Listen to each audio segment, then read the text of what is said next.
বিয়ের প্রথম প্রথম ভার্সেস বিয়ের 1 বছর পর।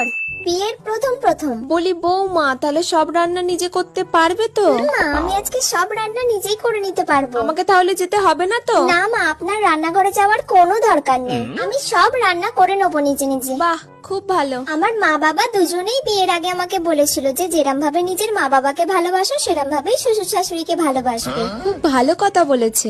আমি তাহলে রান্নাটা গিয়ে বসিয়ে দিই, আর রান্না হয়ে গেলে আমি সব বাড়ির কাজও করে দেবো। আচ্ছা। 1 বছর পর। বলি বৌমা, আজকে কি কপালে রান্নাটা জুটবে নাকি জুটবে না? সকাল থেকে তো কিছুই খাইনি।